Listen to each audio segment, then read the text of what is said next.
Welcome to Q360 podcast presented by theqspot.net. Alright, so please welcome my co-hosts, Graham Naismith and Brady Williston. How you doing, guys? Not bad. Pretty good. Alright, so obviously the 2013 NHL draft is coming up this week. So let's just kind of go over the top QMJHL players that are eligible for this year's draft. So first, let's go with the highest rated and possible first overall selection, Nathan MacKinnon. What do you guys think about MacKinnon, and what do you see happening with him at the draft? Well, I'm pretty positive he's going to go to Colorado after Joe Sakic's comments there. Came off a pretty solid Memorial Cup MVP, he's done it all, so it just seems like that's where he's going to go. Yep, and he battled through an injury this year and came back strong, so I think that, definitely going to... Yeah, me too. I definitely think he's going to Colorado, especially like Brady said after Joe Sakic told the Denver newspaper that that they weren't going to take Seth Jones, so that pretty much narrows it down. Although the next prospect we're going to talk about is another. You never know. Colorado may go for him and take him first overall. So I'm talking about Jonathan Drouin, who is Nathan's line mate and teammate with Halifax Mooseheads. Personally, I think that Drouin is going to go third overall. With that said, that would mean that Seth Jones would be going second overall. But there's always that possibility that, Joe Sakic and the Avalanche like what they see from Drouin, and maybe they'll take a chance on him rather than MacKinnon, but I still think that MacKinnon would be their number one choice. What about you guys? Yeah. I think it's pretty clear by now. Seth Jones, if he doesn't go second, I think there's something wrong with that. He was the consensus number one all year to go number one, and Memorial Cup he kind of got outshined by MacKinnon, without a doubt. And with Drouin, slowed by injury early in the year, had a breakout season for the Mooseheads. He World Junior Championship, played arguably better than MacKinnon. But yeah, I'm pretty sure third overall would be the best place for him. What about you, Graham?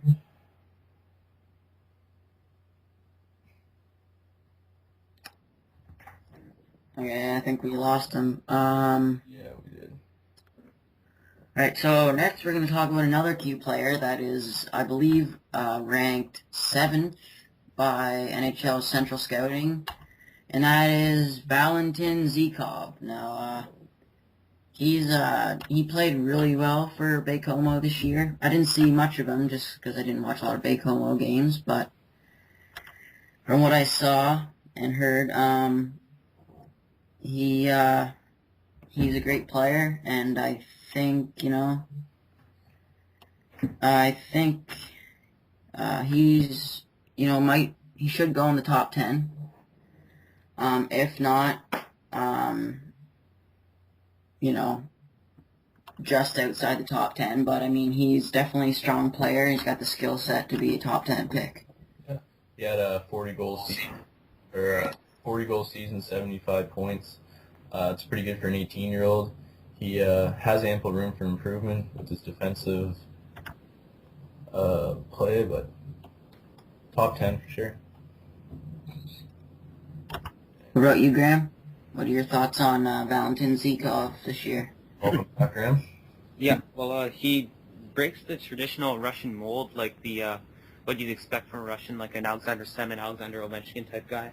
He's still got that scoring ability, but he also isn't afraid to take it to the corners and go to the dirty areas of the ice to make a play.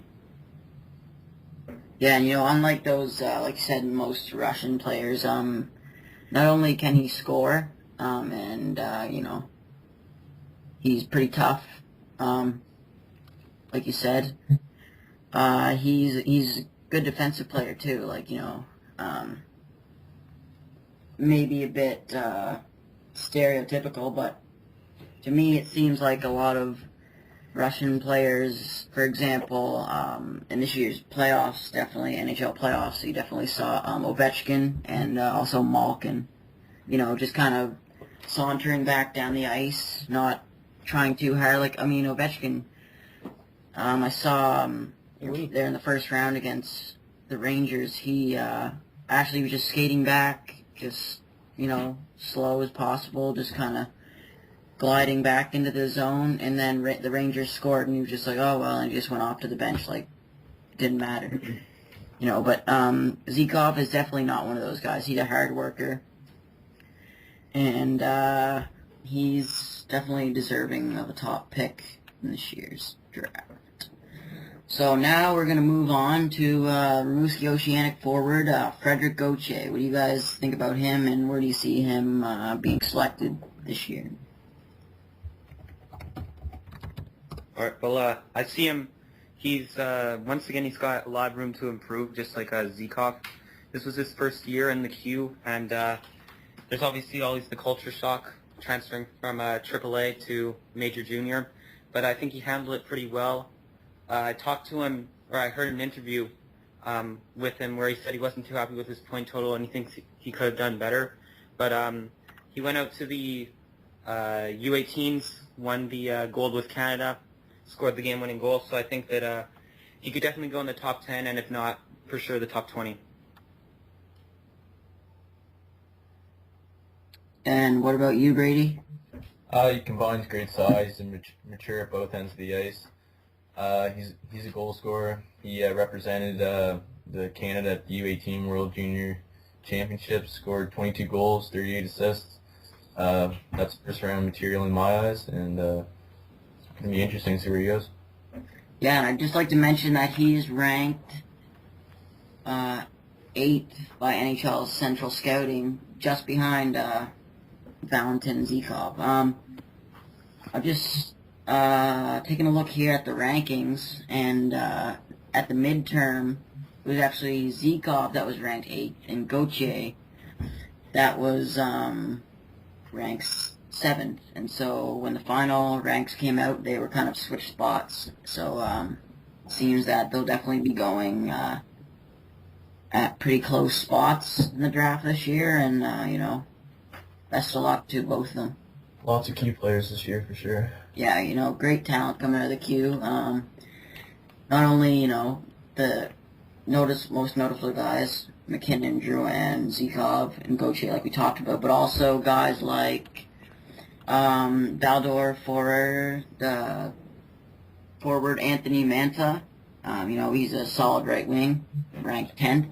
Zach McCallie. Yeah, exactly. Goaltender Zach Bucal, he's the top-ranked goaltender, North American goaltender for the draft this year, and that's a great thing to see from the Q, especially with that, the CHL changing it so Euro goalies can't be drafted into the CHL, but it definitely shows that the CHL can produce some top goalies. And also we've got some other notables like Sam Morin. yeah, Samuel Morin,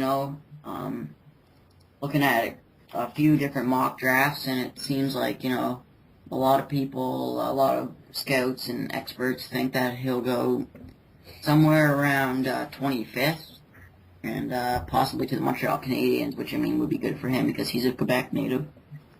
A few guys that were out with injury, William Carrier, he was out with an injury most of the season, but he's still ranked 18th by Central Scouting. Now, many mock drafts that I've looked at, and other people's rankings, have him out of the top round, which is mostly due to that injury. But another is Adam Earn of the Quebec Remparts, and he's ranked 26th. And he's definitely top pick.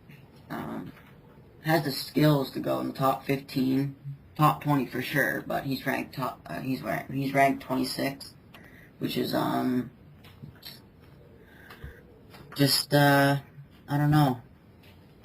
But yeah. So next we're gonna move on to what we briefly touched on already. What do you guys have to say about Joe Sakic, sorry, telling, the media that they won't pick Jones first overall? Was that the right decision for him? And also, I heard from a couple writers and NHL experts that even though Joe Sakic said they won't take Jones first overall, it could possibly mean that they're going to trade with, like, Florida, maybe, to get the second overall pick and take him second overall. And Bob McKenzie tweeted the other day that really the only thing that Dale Talon, GM of the Florida Panthers, who have the second overall pick, would have to do to get the first overall pick is, along with their second pick, throw in, good defenseman, like a decent defenseman into the trade. Yeah. And I think that the Avalanche would definitely take that because, they're short on D, and then that would help them also be able to take Jones, and then that would really help them on D, which is, their main problem. Like they've got Duchesne, their captain, and Stastny, yeah. And, so, they're strong up front, so I think it would definitely help them if they were to trade down to get a defenseman in the second overall pick, and then, possibly take Jones second overall. I don't know about you guys, but I'm calling a bit of BS on this, because Sakic also said that he wasn't going to hire a major junior coach, and then he went out and hired Patrick Waugh, so I don't know, this could be a bit, like Briar said, to maybe drum up some trade rumors or that, but I see that there's still a bit of a possibility of them taking Jones. Yeah, that's actually a great point. Now that I think of that, yeah, he could just be, trying to... There's a lot of different things that could go with it. Yeah, trying to, because, all the media is asking him questions, like, every day, And now, once he said that, once he says, we're not taking Jones, well, everybody's like, okay, well, they're going to take McKinnon, so, we'll stop asking him questions. So, that could, get them off his back for a while, leading up to the draft, where, he's putting a lot of preparation into this, and obviously working the phones, a lot of people interested in the first overall pick for sure. Is there anything you guys like to say on that before we move on, or? No, I think that's fine. No. Alright, so now, it's always good to get some opinions on this. We're gonna just sort of discuss the who we think will be the possible steals and gems of this year's draft. There's always those guys who fall, and also those guys who also move up, get selected higher than they were projected to. So who do you guys think those players will be, become JHL player or not? I think Zach Bacali of the Halifax Mooseheads, he's a strong goaltender. He's shown that he can be a starter in the NHL. He's a calm, composed goaltender. He's a big game goalie, panic-free. He had a 2.35 goals against average this year, and he has a Memorial Cup to his name. So whoever can snatch him up in the draft will be really happy with him. Yeah, that's a great resume to have. Bacali's a great player, and hope to see him get drafted to a team that needs him. Calgary Flames. That's what I'm hoping anyway. Yeah, that would be. After the Ginla trade, they really need someone to carry them in Calgary. Yeah, and especially with the rumors that Kiprusoff's retiring. Yeah, they need someone. They'll need someone for sure. Their backup Joey McDonald's not going to do the job, right? So, all right, what did you have to say, Graham? Oh, if the Flames don't take him, I I see the Devils taking him because, Brodeur, it's like, is he playing, is he not? So I think if the Flames don't snatch him, I think the Devils will. Yeah, that's definitely another option. Another one was, I'm not sure really if that is a true possibility, but a few, NHL scouts and experts are saying that possibly the Philadelphia Flyers might take him. But I see the Flames and actually the Devils as the best options, personally. Same. So, another goalie in the queue is Philippe Desrosiers. He was the goalie for Canada at the U18s, of course, leading them to gold, and I think that he could definitely be he could be the 5th or 4th best goalie after Fucali, Spencer Martin, Eric Comrie, UC Saros, and then Philippe Desrosiers could be probably a mid-second round pick, but I think give him a couple years to develop, and he could be a starter in the NHL. Yeah, for sure. Desrosiers definitely showed what he's got in the U18s, and he played well this year in Q as well. So, it'd definitely be interesting to see where he goes, and if he climbs up the draft ladder, or if he falls, you never know. But I think a lot of teams in need of goaltending in the next few years would definitely be happy to take him. Now, I'd just like to mention the Q Spot and Q360 podcast is sponsored by Sick Hockey. Be sure to check them out at sickhockey.ca for all the latest hockey lifestyle apparel. They've got their new summer line coming out soon, so make sure you guys check that out. Now we're going to move on to... We're going to take a quick look at some of the top prospects at this point from coming out of the queue, heading into the 2014 NHL draft. So, what do you guys think are the top guys coming out of the queue for the next year's draft? I've honestly heard nothing about 2014, so I am out of this conversation. I have no idea about anything from 2014.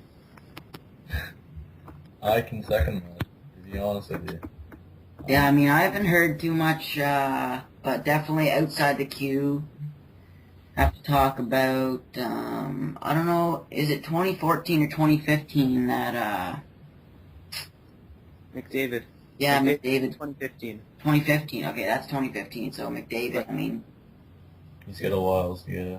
At this point, he's looking like a top pick, but, anything can change, anything can change from now until 2015.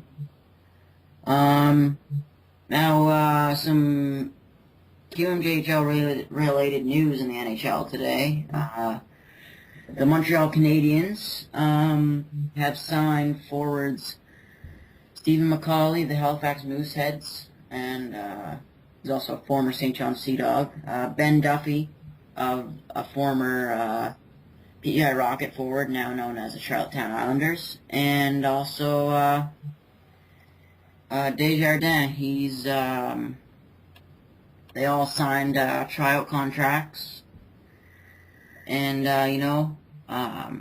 I think a big reason for McCauley being signed was he attended the Hamilton Bulldogs training camp last year, and Gerard Gallant, who is his assistant coach with the Canadiens now, was McCauley's former head coach in St. John. And I think he sees that McCauley's got some potential, and I think he knows that he can be a good fit for the Habs future.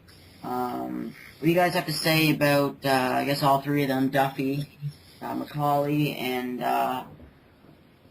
also Gabriel Desjardins? What do you guys...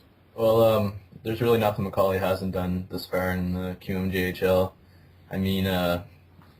What is it, 4 QMJHL regular season championships, 3 President Cups, 2 Memorial Cups.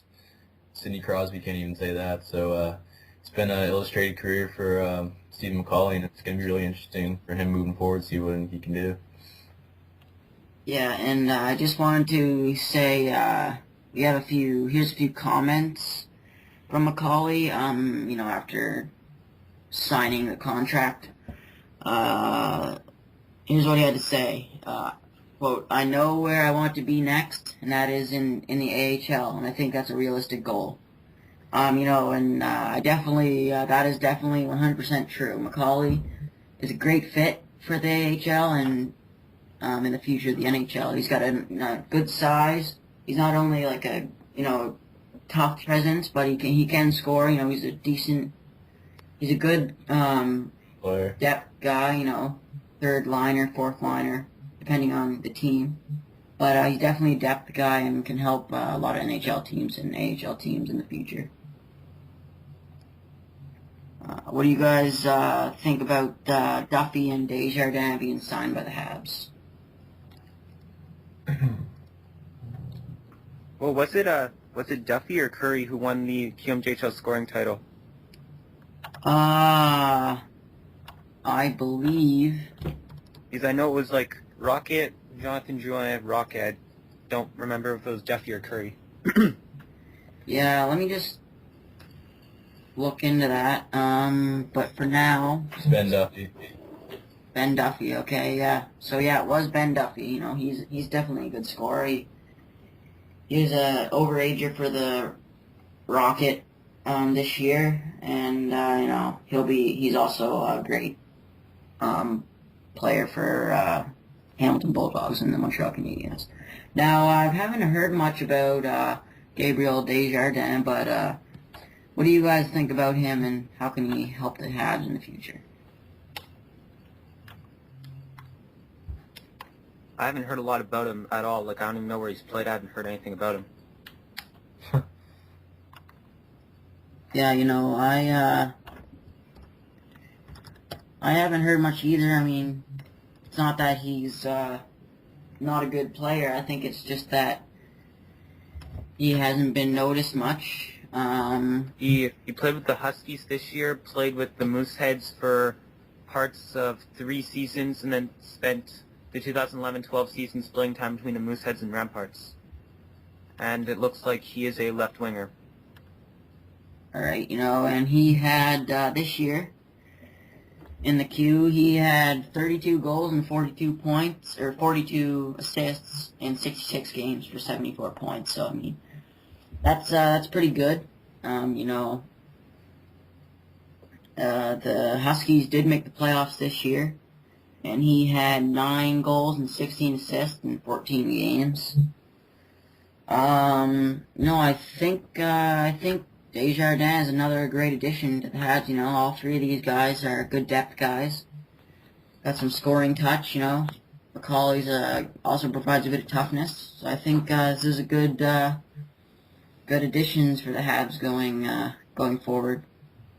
Now, one last thing we'd like to touch on today is the news that was announced, and of course we had a article up on our site about it, that Montreal and Toronto will be the co-hosts of the 2015 and 2017 World Junior Hockey Championships. I definitely think this is great for Hockey Canada and for the cities of Montreal and Toronto. And, it's great to have the World Juniors in Canada. And, it'll be definitely great to see what great talent comes from other countries and also Canada in those years. And obviously, Connor McDavid is one guy that you possibly see in 2015 playing in the World Juniors. But what do you guys think about this news of the Montreal and Toronto co-hosting? Any day any international hockey's played in Canada, it's an exciting day, especially when you have big names coming up like Connor McDavid, Sean Day. It gets the anticipation a little bit more, and it was a big success in Calgary, Ottawa, all the other places it's been in the past years, and I hope for the best for Toronto and Montreal moving forward. And a note that's kind of interesting is that Wayne Gretzky, when he played in the World Juniors for Canada and set all those records back in, I forget, I'd say the 70s, he was playing in Montreal. And it looks like McDavid's going to be playing in Montreal, the same thing. So just a little connection there between the great one and the next great one. Yeah, for sure. That's a great point. So is there anything you guys would like to mention on today's show? Not really. I'd just like to take one more time to thank our sponsor, Sick Hockey. Make sure you check them out at sickhockey.ca. They got some great quality clothing. They've got some sick shades. And they've got some bracelets that I guess they call them sick wristers. So, I mean, they've got some nice clothes. I've actually got a t-shirt myself, and it's pretty sweet. So, I think that's it for us today, folks. And I'd like to thank my co-hosts, Brady and Graham, for helping me out with today's show. And see you next time.